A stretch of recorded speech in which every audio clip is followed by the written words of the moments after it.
It says live, but I'm not sure if it is or not. If it ain't, we'll just have to start without it. There you are. It is. Yeah.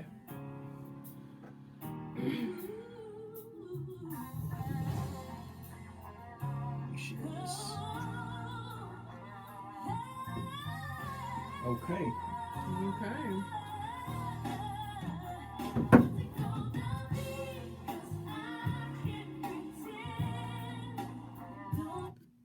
The views expressed on this program are not necessarily the views of Lexington Community Radio or its board of directors.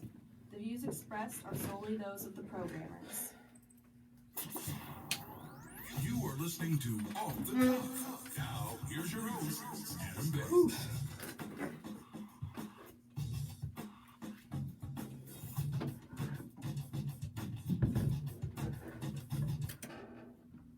Welcome everybody to Off the Cuff. I am Adam Banks coming at you live from Lexington, Kentucky. Thank you for listening to the show and thank you for tuning in to WLXU 93.9 FM. In addition to listening to us on the radio, you can check out our Facebook live stream at Off the Cuff with Adam Banks, or you can download the Radio Lex app on your smartphone device to listen to us anywhere in the entire world. Amber Turner and I are both broadcasting from the Deborah Hensley Studios here at Radio Lex on North Limestone. Amber, it is a beautiful day. A lot of people are out driving around, which is a little surprising because of the so-called gas shortage that we have been having. Yeah, well, before we get started, I just have to say you made a noise over there right before we went on the air, and you scared me, and I bit the inside of my mouth. I am bleeding profusely. Are you okay? Maybe. Okay. Get your tissue. Get your tissue or something so you can clean up. Hope you're okay. But yes, a lot of vehicles on the road as Amber gets cleaned up. She's really hurt herself, folks. Oh my gosh. A lot of vehicles on the road driving around due to the so-called gas shortage that we are having. I don't know if there is a gas shortage. Amber, is there? I don't think so. So, gasoline demand is spiking in several states following a cyber attack that shut down the Colonial Pipeline. In just 5 states, the Colonial Pipeline serves Georgia, Florida, South Carolina, North Carolina, and Virginia. So people are packing to the gas pumps like crazy trying to get gasoline. I don't understand why. It reminds me of this toilet paper shortage that we had last year before COVID got out of hand.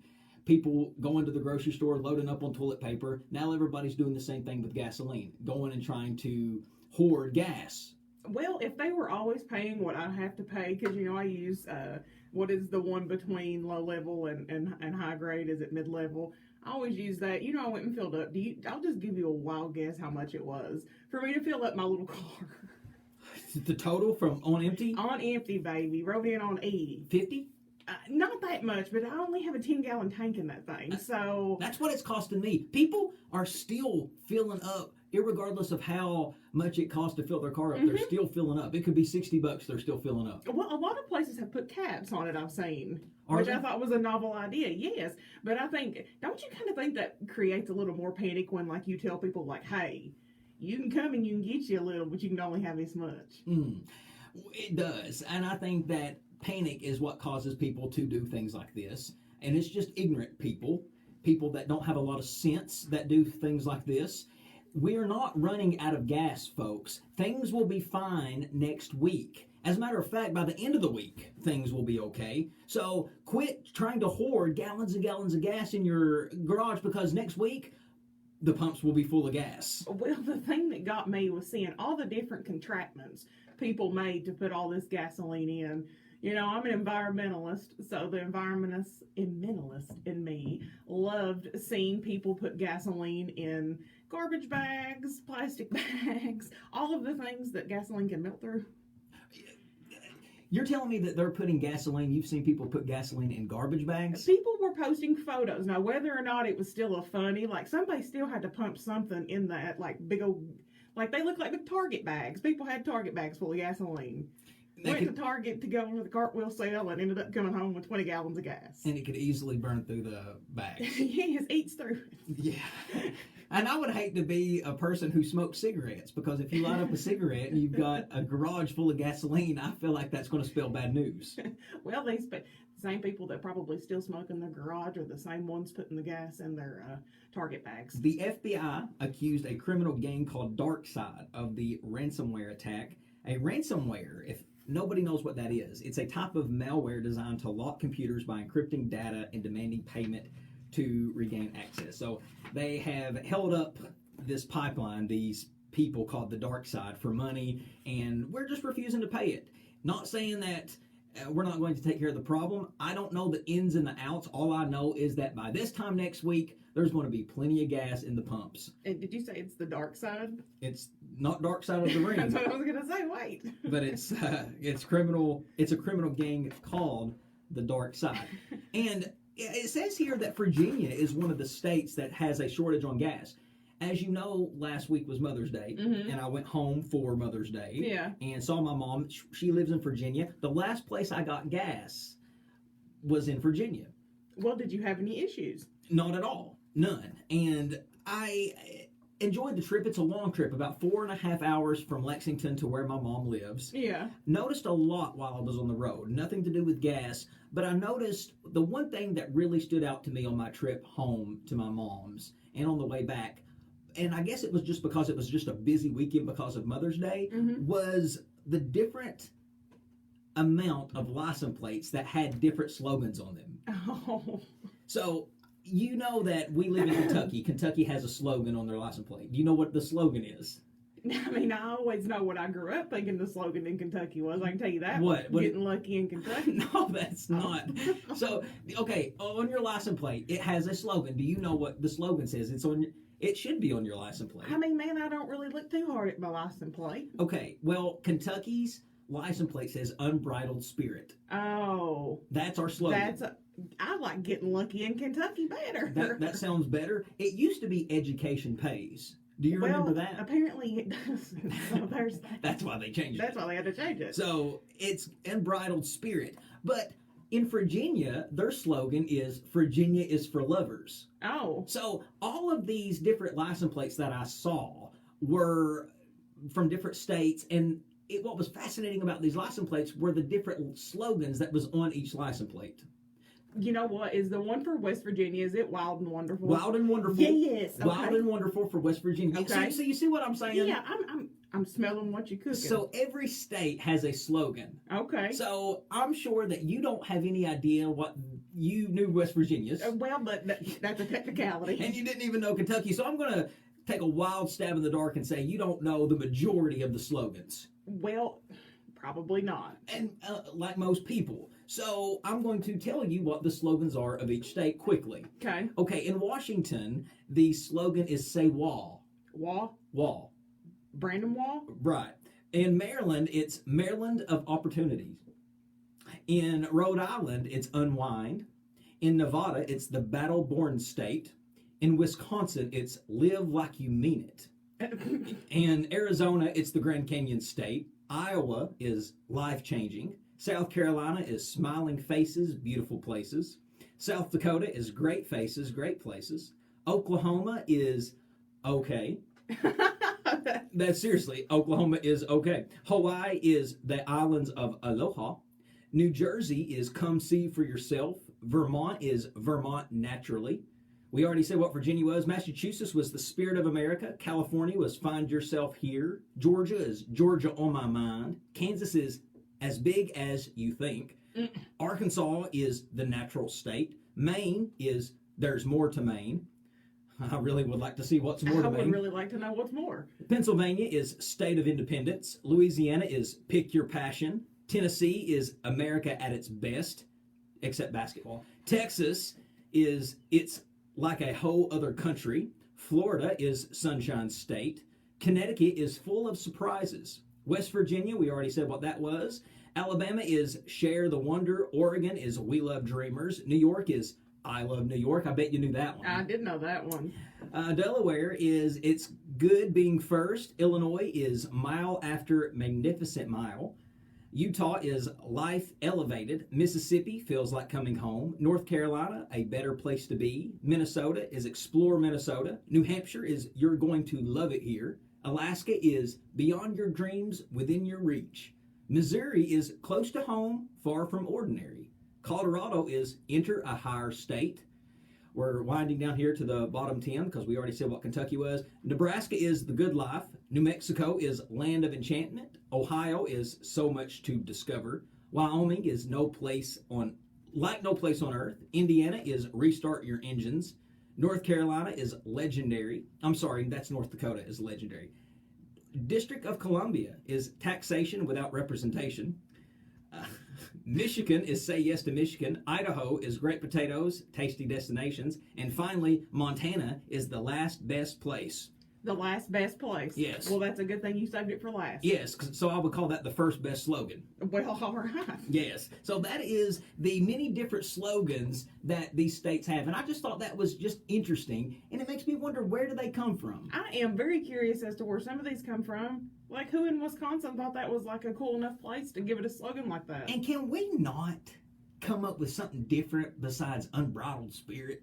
Like getting lucky in Kentucky? I'm all for that. Getting lucky in Kentucky. I think we should maybe write our senators asking for a change. We could maybe, you remember that episode in Saved by the Bell, they did the school song? Mm-hmm. Maybe we could have like a state slogan. Getting lucky in Kentucky. We do need something besides unbridled spirit. It's just too boring. It don't make no sense. It don't.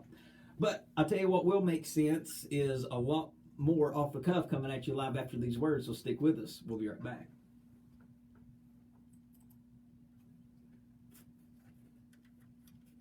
93.9 LPFM, Lexington, Kentucky. Forest View Apartments provides retirement housing for older adults who are independent or who require an apartment with accessible. There's a little bit of like The a building is back subsidized feed. by HUD Really? based on Yeah. household income. Sarah Christian Village admits and serves residents equally. You hear it without like regard to noise? Race, color, or national origin. Our mission has been serving older adults in the Bluegrass for more than 35 years, providing hope, housing, and health care. For more information, please call 859-271-9000 or visit sarahchristianvillage.org.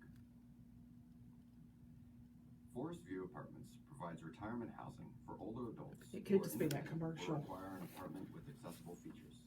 The building is subsidized by HUD based on household You hear it? Yeah. Sarah Christian Village admits and serves residents equally, without regard to race, color, or national origin. Our mission has been serving older adults in the Bluegrass for more than 35 years, providing hope, housing, and health care. For more information, please call 859-271-9000 or Lexington Community Radio is proud to have the support of founding community partner and State Farm agent Deborah Hensley. Deborah believes in giving every member of our community a chance to let their voice be heard to unify and strengthen our city. To learn more, you can visit deborahhensley.com or call 276-3244.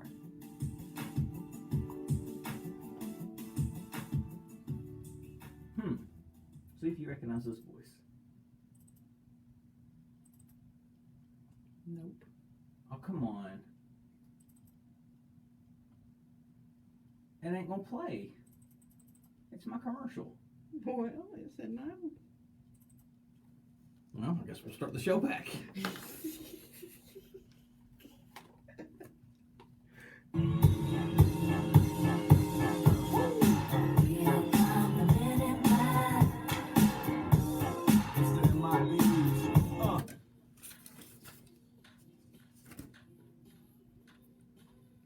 Welcome back, everybody, to Off the Cuff. Adam Banks here with you. Amber is also in studio with me. The Big Willie Style album by Will Smith was one good album. It had Get Jiggy With It on it. You love that album. It had Men in Black on it. Men in Black was a great song. When did the Wild Wild West song come out? That was on his Millennial album. That was a good one. That was fire. That was a good one. And also, Just the Two of Us. No, I couldn't handle that one. We can make it if we try. That was on this one, too. That was too much. But Will Smith has been in the news lately because he is starting a weight loss journey of his own, Amber. you have gotten into the weight loss journey world. Mm-hmm. So is Will Smith. He is starting a 6-part series which is titled Best Shape of My Life, and it's slated to premiere next year and will follow Will Smith as he challenges himself to improve every aspect of his fitness, from agility to power to recovery and more.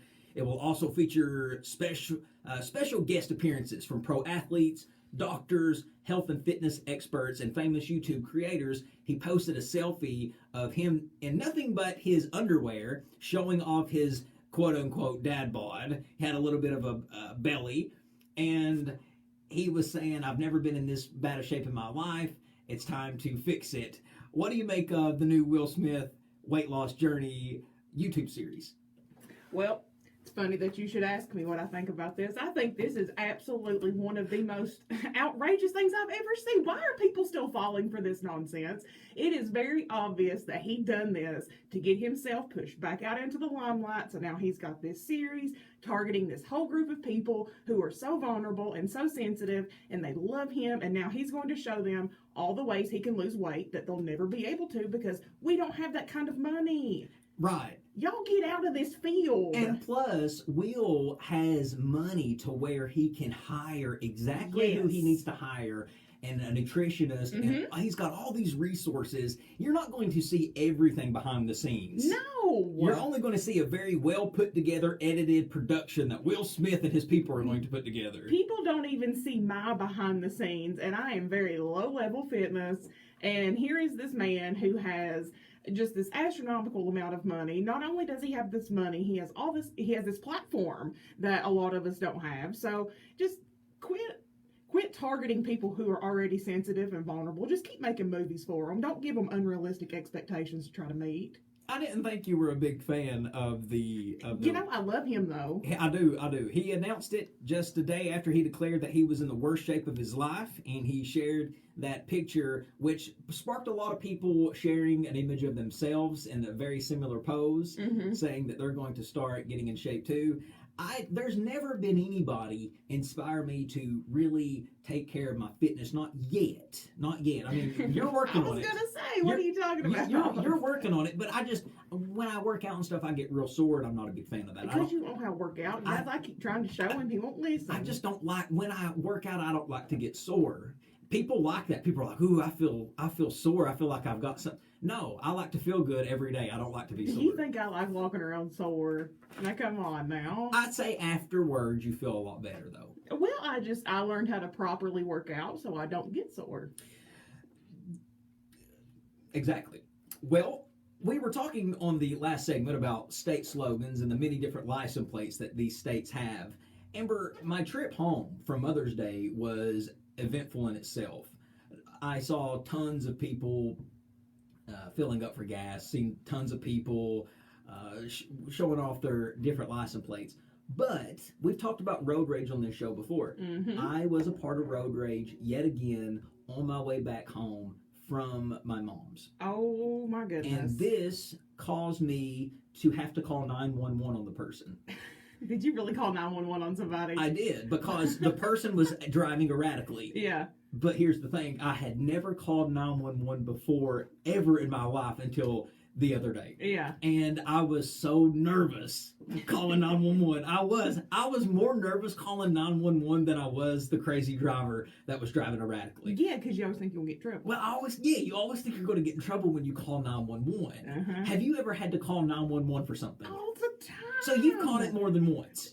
Yes. I didn't know what to expect. It was exactly what I did expect, though. Yeah. 911, what's your emergency? And I was nervous because I grew up watching that show Rescue 911 with William Shatner. Did you ever watch that? I didn't watch that. That was a good show, and it was really about them talking about the famous 911 calls that reoccurred, and then they would reenact them. Yeah. In the show, so it really gave you a good depiction of what calling 911 would be like. Yeah. So I called 911 and told them that there was a driver driving erratically, and as soon as I called 911, that person took an exit and left. Oh, that's how it always happens. That's how it always is. But I started thinking about some of the more well-known 911 calls that have happened in the world. Yeah. and I have compiled a list of disturbing 911 calls that I'm going to share with our audience today. Now, Off the Cuff is not for the weak at heart, and some of this material may not be suitable for your ears. So if you have sensitive ears, please turn this radio program off right now. I'll give you just a couple of seconds to do that. Just go ahead and turn the switch off, because the media that we will be playing might be a little disturbing for your ears. Okay, there you go. If you're still with us, thank you. So the first call that I'm going to play is from a lady called Nicole Brown Simpson. Have you ever heard of her? Yes, I have. Who is she? I believe she might have been maybe married to OJ. Correct. Was she married, or were they married? Yeah, they were married. They were married, yes. Yeah. They were married, and we know ultimately what happened, right? Mm-hmm. O.J. Simpson allegedly, I guess, killed Nicole Brown Simpson. So here is a 911 call of Nicole Brown Simpson reporting O.J. Simpson. This is way before he allegedly murdered her.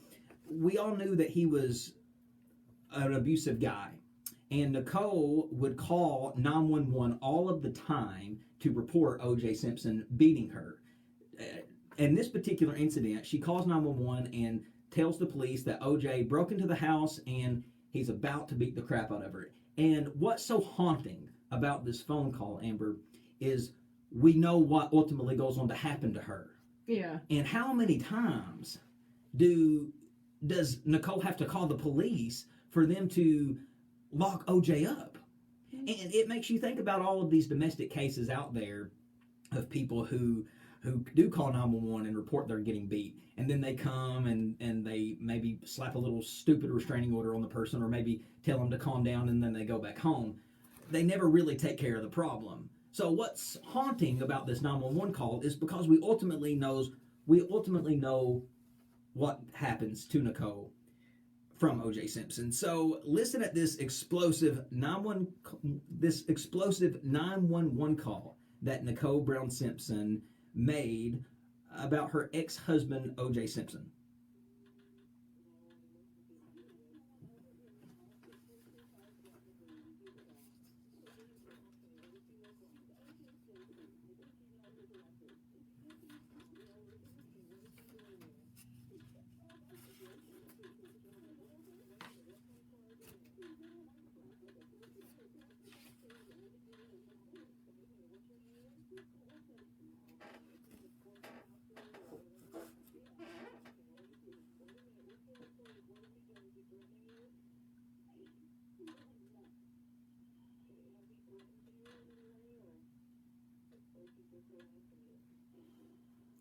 You can hear O.J. here in just a minute.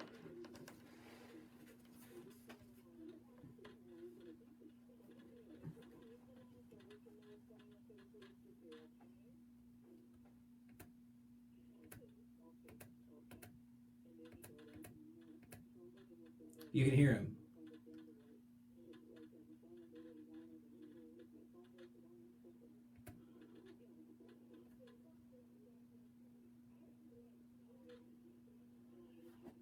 So you can hear O.J. in the background screaming. So just very disturbing hearing Nicole Brown Simpson actually begging the police to come help her. And ultimately, we know what happened. He killed her. Here's another one. And this one is a 911 phone call from a girl named Amanda Berry. Have you ever heard of a girl named Amanda Berry? Amanda Berry, no. Amanda Berry is from the Ariel Castro kidnapping. She was taken between 2002 and 2004. Her and two other females were taken by this guy, and he kidnapped them for over 10 years, kept them in his house, chained up. So this girl was kidnapped for 10 years in this guy's basement. She escaped his basement while he went to work and ran to the neighbor's house next door and called 911. She said, "Hey, I'm Amanda Berry. I've been missing for 10 years.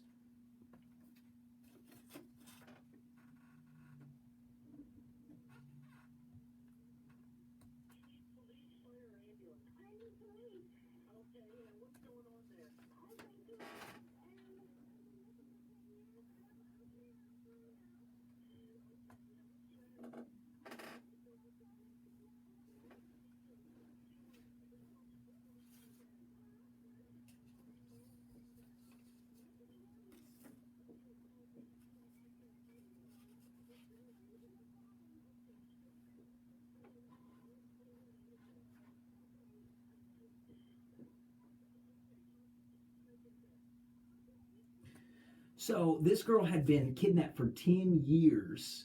She had been all over the news. They had been looking for her, never was reported dead. And she had been in this town of Cleveland, this busy town, this subdivision, the whole time, just in this guy's basement, chained up. Yeah, I think there were maybe multiple women that were in there. I think there were maybe like 3 other women. Yeah, 2 more other than her were in there with her. And luckily, because of that phone call, they arrested Ariel Castro and they got the other women safely back to their homes. They had all been missing for over a decade. But you can hear Amanda Berry's voice. You notice how she sounded like a little tiny girl? Well, yeah, she hadn't been outside those walls. No, because she was taken when she was 13 and she was 23 when she finally escaped. Wow. So just hearing that actual fear in her voice is disturbing, very disturbing. Here's another one. Here's another 911 call. This one I find very smart. This woman disguises her 911 call by ordering pizza. Okay, take a listen. She is a hostage of her violent boyfriend, and she calls 911 and acts like she is ordering a pizza.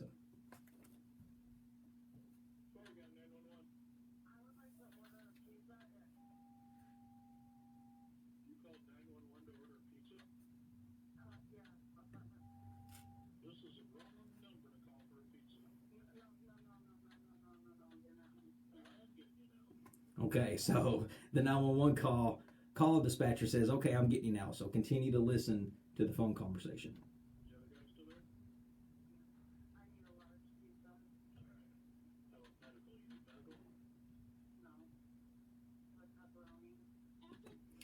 So I thought that was very smart, and after the 911 dispatcher worked with her, they safely got the cops over to her and arrested her violent boyfriend. So there are ways around of calling 911. You just have to be smart. That's that fight or flight mentality. Well, and you also have to have someone on the other end of the line that is perceptive to what is going on. And I feel like at any given time, that gentleman could have been like, no, you called the wrong number and hung up the phone. And I think so many times maybe things like that do happen.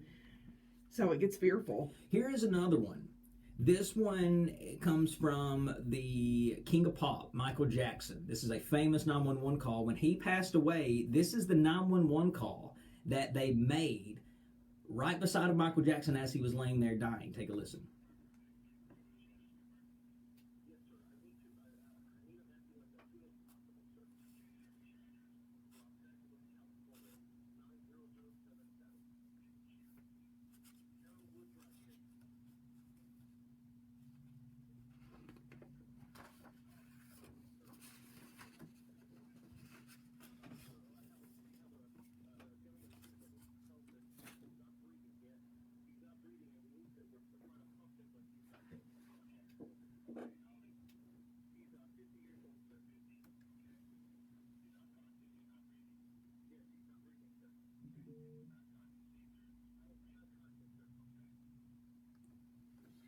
So it's crazy to think about. They're talking about Michael Jackson here.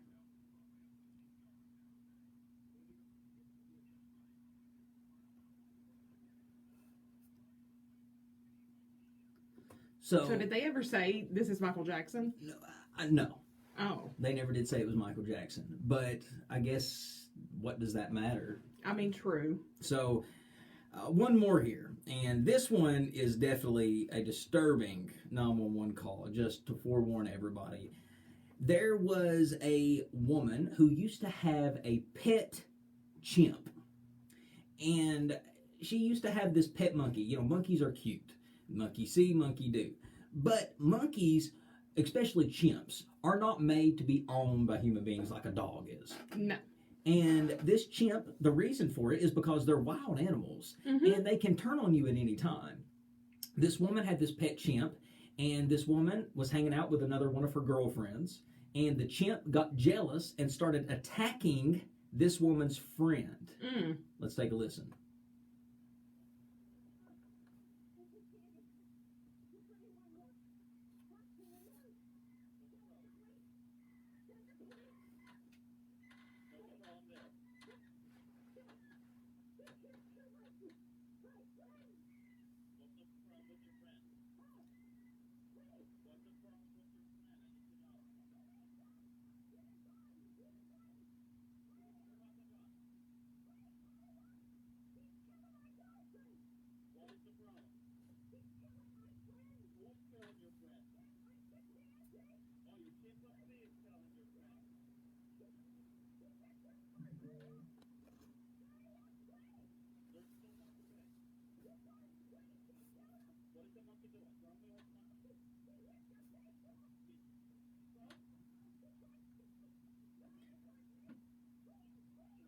So the woman ended up living the chimpanzee attack. However, she is permanently disfigured. She has no face. Yeah.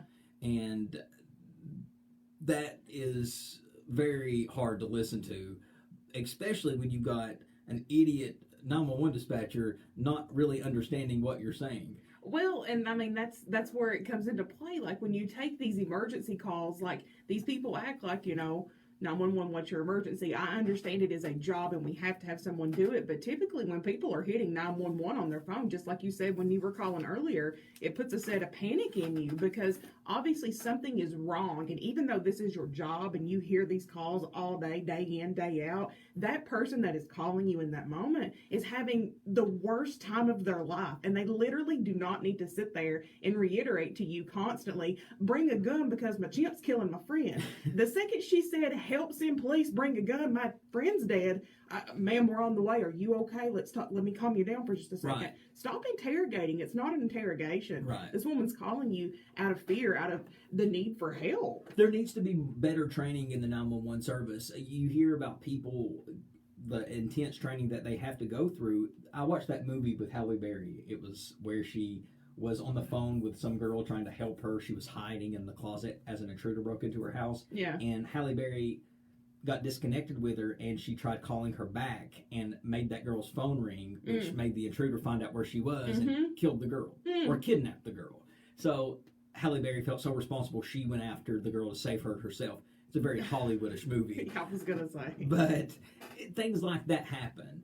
Things like that, 911 dispatchers, they're not properly trained, and they could cause more harm than help. Exactly, because at the end of the day, we are only human. Exactly. So better training needs to occur for the 911 dispatchers. All right, ladies and gentlemen, we're going to take a quick break. We'll be right back after these words. Stick with us.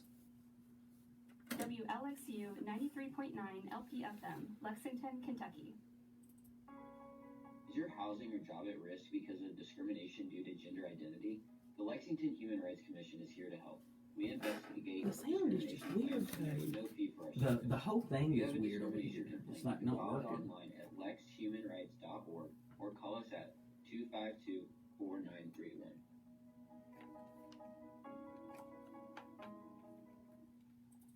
Hey Lexington, why won't you get the safe, effective COVID-19 vaccine? I'll do it for my neighbor. I would do it for my family. I'll do it for Sundays. I'll do it for Saturdays. I'll do it for race days. I'll do it for my students. I'll do it for the music. Let's do this. When it's your turn, get vaccinated against COVID-19.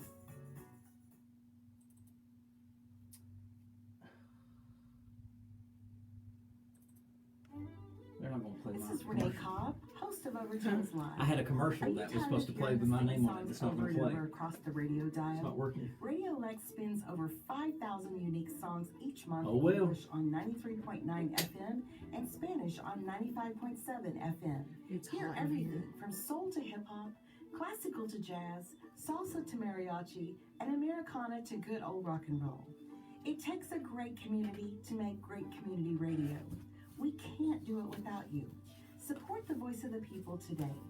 Visit radiolex.us/donate and support Lexington's community radio right now.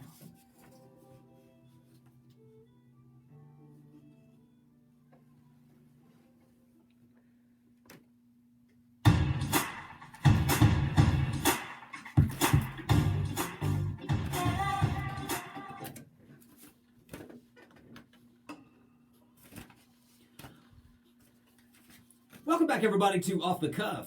Adam Banks here with you. Amber is also in studio with me. You might be used to hearing that theme when you get off the bus from school, walking into your living room, or I know that some states have this show on at different times. Maybe it's on in the morning, but it's definitely been on the last 19 years.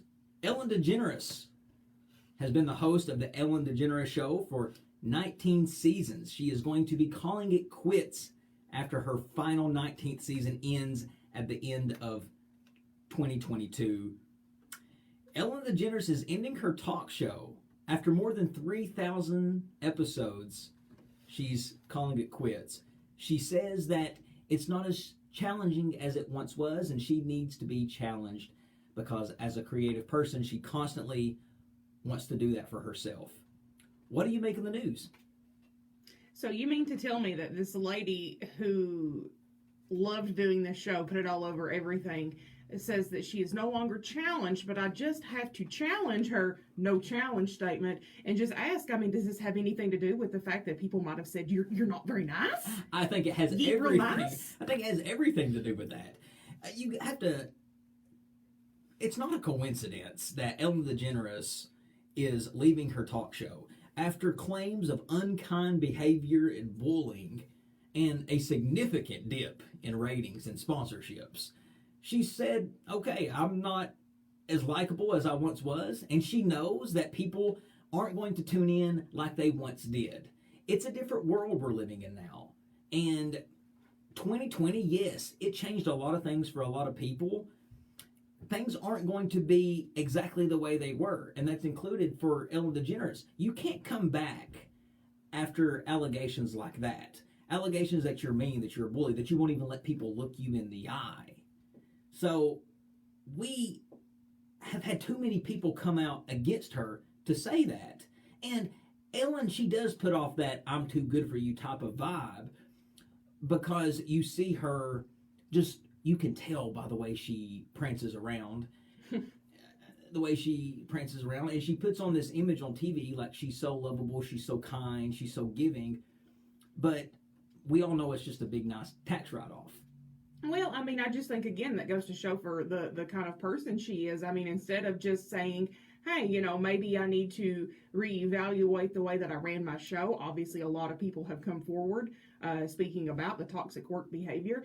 She could have used this as a moment of learning and maybe sparked a whole thing for her. You know, learning to become a better person. You know, especially as as a person who was already, I don't want to say, stigmatized because, she was one of the first females to come out as gay, being on television and being, I think she was even in a sitcom or a show for a while. Yeah. She should have used her trailblazer status for a good cause instead of putting that back on the art that she so loved for so long. Now it's no longer challenging. Is it no longer challenging because someone challenged you? There were rumors that the show was getting canceled, and I want to go on record and say that the show wasn't canceled. She is stepping away. However, a lot of the times people step away when they foresee a cancellation in their near future. Mm-hmm. The Ellen DeGeneres show was dropping so low in ratings, it was almost to the point of not fixing it. It was unrepairable.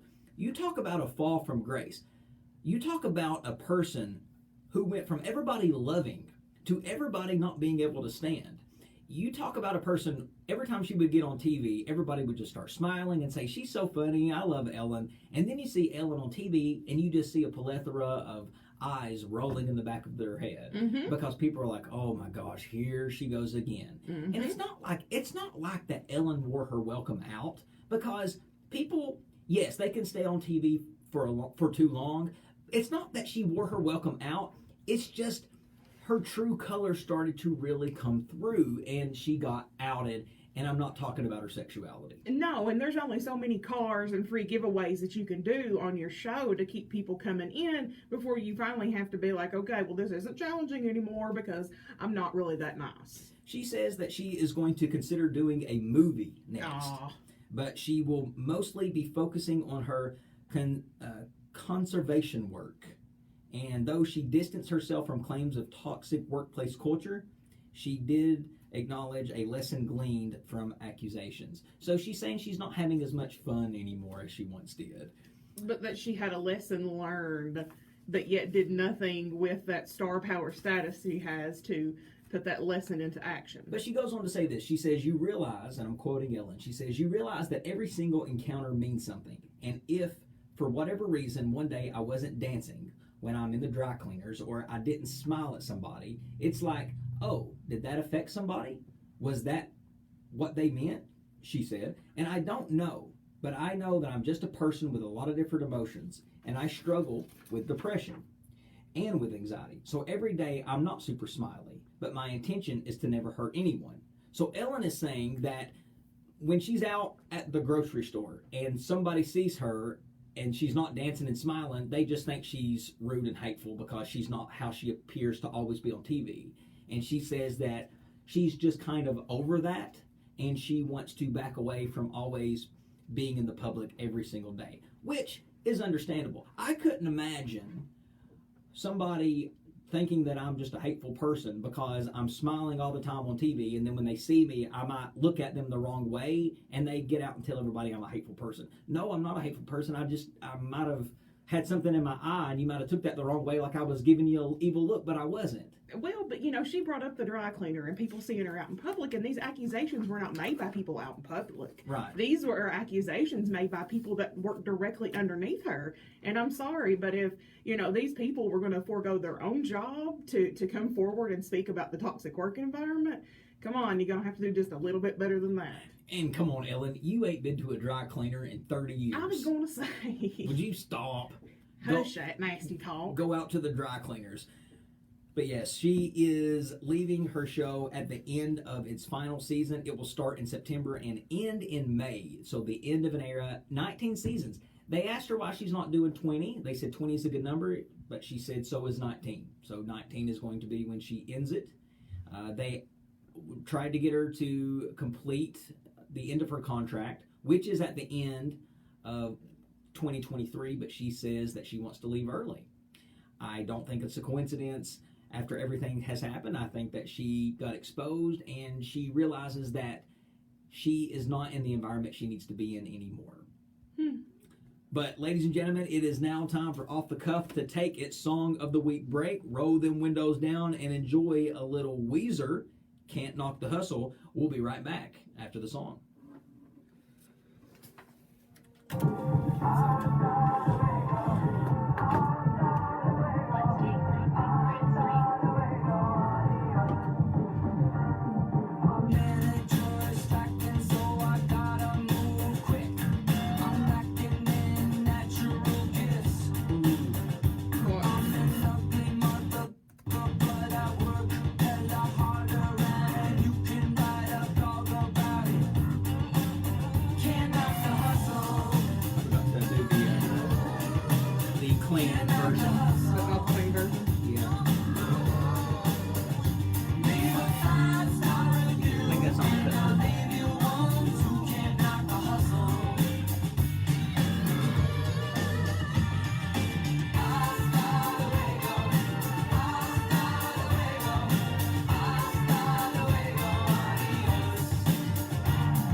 usually divorce can get really, really expensive, but I don't see one topping this. Bill and Melinda Gates are divorcing after 27 years of marriage. I've heard of a lot of celebrities divorcing and having big settlements. What's going to top this one? Because you got the richest man in the entire world splitting up his fortune. Now, Melinda Gates, it's argued that she is just as entitled to this fortune as Bill Gates because she has stood with him through his success. She has been beside of him as he gets his wealth. He's 65 years old. We all know he is the co-founder of Microsoft, and he is maybe the richest person in the world, if not the richest. I think it goes back and forth between him and Jeff Bezos right now.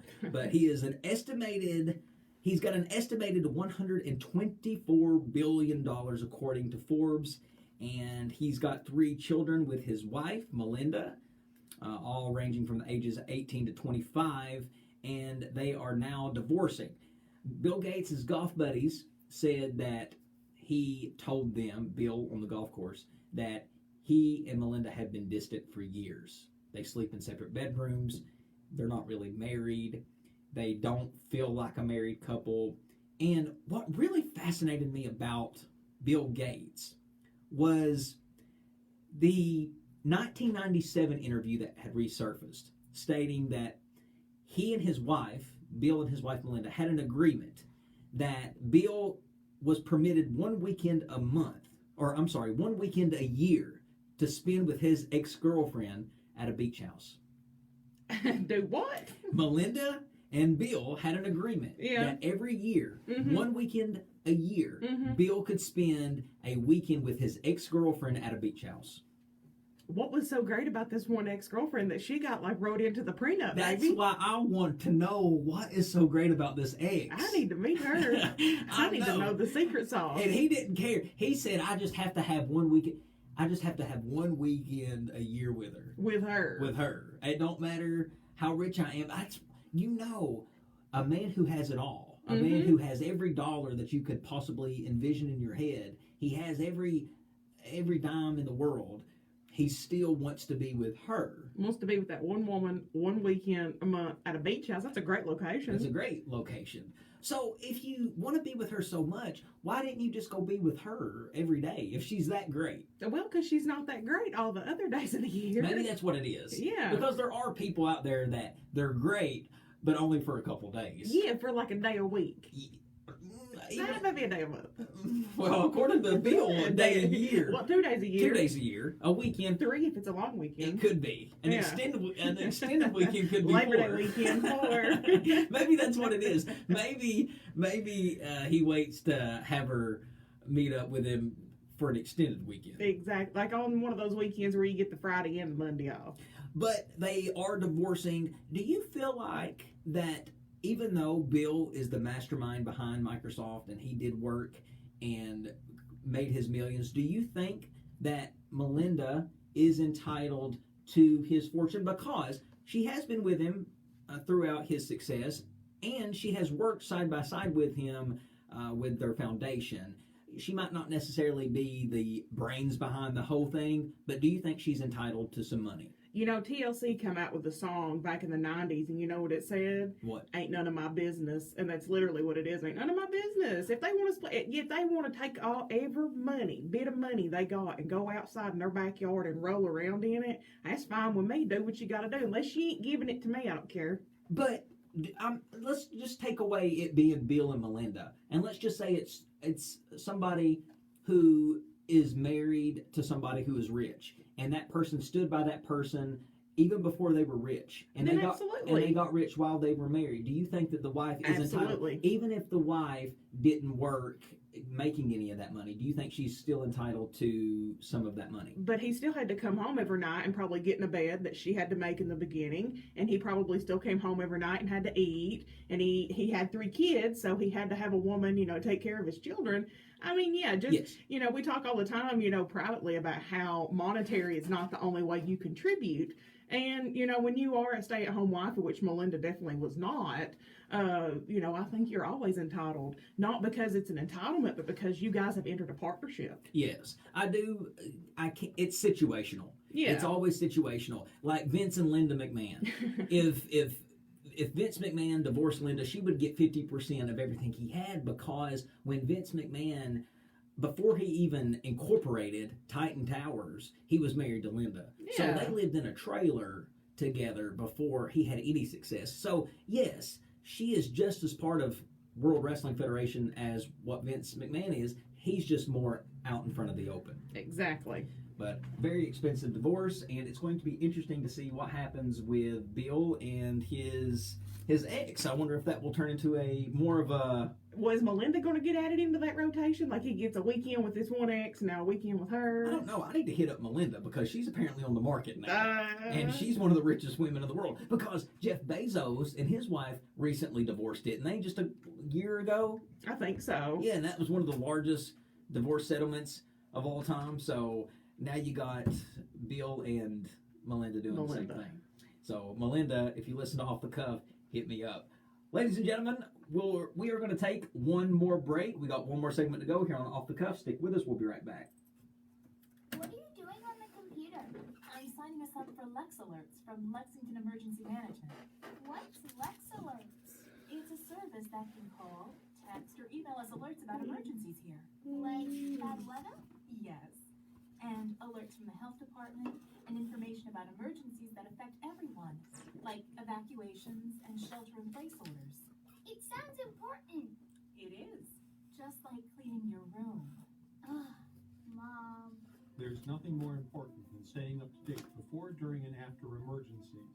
That's why it's important to sign up for Lex Alerts from Lexington Emergency Commercials have Management. been long today. You'll get emergency Commercials have alerts been long today. with a call or a It's text. so hot in If here. you prefer, We're almost you'll done. just get an email to your 2 phone, minutes. tablet, or computer.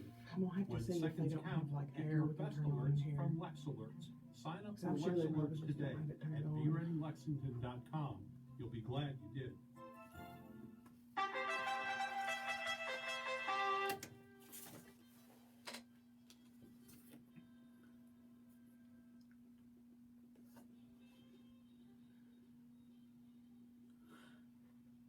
Welcome back, everybody, to Off the Cuff. Adam Banks here with you. Last segment of the hour. Amber is also in studio with me. We talked about the Kentucky Derby last week. Bob Baffert, the most recognizable name, arguably, in Derby history, has been in the news. We know that he was the trainer of the winning horse, Medina Spirit. But we have now heard from the Baffert barn that Medina Spirit had tested positive for an excessive amount of the steroid betamethasone, which is sometimes used to treat pain and inflammation in horses. Medina Spirit's win over Mandolin in the Derby stands for now, as this is under investigation. But if they find out that he had an illegal amount in his system, they will strip Bob Baffert from his win, and they will make Mandolin the winner. The only horse to ever be disqualified for medication after winning the Derby was back in 1968. Dancer's Image was the name of that horse. Medina Spirit was found to have 21 pisograms. How much is pisograms? I don't even know what pisograms means. I might have to look at that word. Medina Spirit was found to have 21 pisograms of betamethasone, slightly more than double than what the trainer said was the allowable amount in a post-trace sample. Betamethasone is the same drug that was found in the system of Gamin, another Baffert-trained horse who finished third in the Kentucky Oaks last September. Gamin was eventually disqualified from the finish because of the test, and Baffert was fined $1,500. Betamethasone is legal under Kentucky racing rules, though it must be cleared 14 days before a horse races. He did not have it cleared. He will run in the Preakness. Talking about Baffert's, his horse will run in the Preakness this Saturday, May the 15th. And the reason he still gets to run is because he's still not been found officially guilty.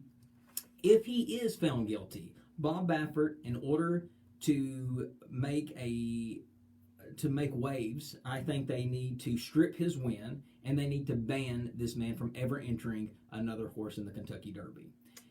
Isn't this a known issue? Or, like, hasn't he had issues in the past? And that's why. He is a great, he's a winner. He's won 4 or 5 times. I talked about him last week, how much he's won. But it doesn't change the fact that he's a cheater. Mm-hmm. And dude, you're a cheater. You've won so much because you've cheated. Mm-hmm. So are you really good, or are you just cheating? Of course you're going to be the most recognizable name in the industry if you cheat. Well, yeah. So I just don't think that you should be allowed to stay in the industry if you get found cheating. I think the 3 strikes. 3 strikes, you're out. Yeah. So he will race in the Preakness, and the investigation is still pending. So I am curious to see how that turns out. But ladies and gentlemen, that about wraps it up for another episode of Off the Cuff. You can listen to all of our previous episodes by subscribing to our podcast at Off the Cuff with Adam Banks on iTunes, Spotify, or YouTube, or wherever podcasts can be listened to. New episodes come out every Thursday from 4 to 5 right here on WLXU 93.9. You can follow my co-host Amber on social media at Ambu447. You can follow me, the host, on social media at The Adam Banks. You can follow Off the Cuff on Instagram and Facebook at Off the Cuff with Adam Banks. That is Amber Turner. I'm Adam Banks. And this is Off the Cuff. We'll see you next Thursday from 4 to 5.